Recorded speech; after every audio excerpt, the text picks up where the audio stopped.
A brilliant cast is not enough to make a film decent.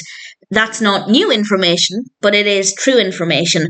And this applies to Reach Me, the 2014 film written and directed by John Herzfeld.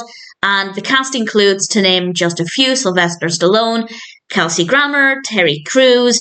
Fabulous cast, really good performances, no issues there at all. The problem is the narrative, not the concept. I thought the idea was quite interesting. It's about a self-help book, and all of these different people who are reading the book, affected by the book, they don't know who the writer of the book is. There's a bit of a mystery there.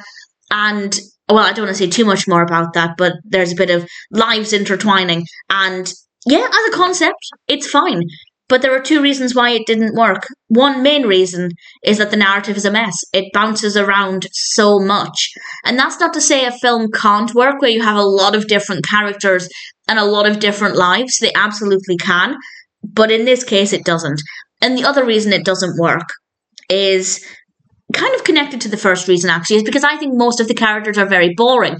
But I think that's probably more so because we bounce around so much that we never spend that much time with some of the characters. We do spend a decent amount of time with a couple of them, but a lot of them we are just jumping around so much that we never really get to know them that much, or we don't get the chance to build up an emotional connection with very many of them.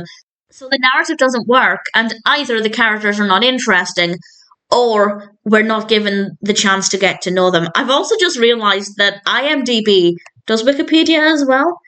No, IMDb lists this as a comedy and also a crime and a drama film. Wikipedia lists it as a drama. I'm not getting any comedy from this. I'm really not. So I didn't know it was a comedy going into it, which I guess is a good thing because I would have been even more disappointed. Honestly, it's not a good film. And I'm slightly baffled that a lot of these big names, many of whom probably aren't desperate for the work, looked at this script and thought, yeah, this seems like a good idea. I guess they had the reasons, whatever the reasons were. Maybe they wanted to work with people involved in it. Maybe the script was better when they received it, and then when it got to the editing stage, it just kind of fell apart. Who knows?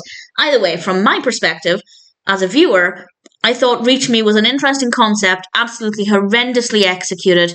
The characters, some of them were okay, because some of them, as I said, we spend a bit more time with than others. Some of them we never really got to know, and that was partly because of the narrative structure. So not a great film. I don't recommend it. I watched it because of Kelsey Grammer. I guess if there's somebody in this you like and you want to watch their performance, then I'd say give it a go. It's watchable in the sense that the camera work is fine, the lighting's fine, the music's fine, the acting is fine. There's nothing about it that's off-putting. There's nothing irritating that's unwatchable other than the structure of the narrative. So if you want to watch it for any reason, I'd say give it a go. But if you're just looking for a good story, then unfortunately, Reach Me is not going to provide that experience.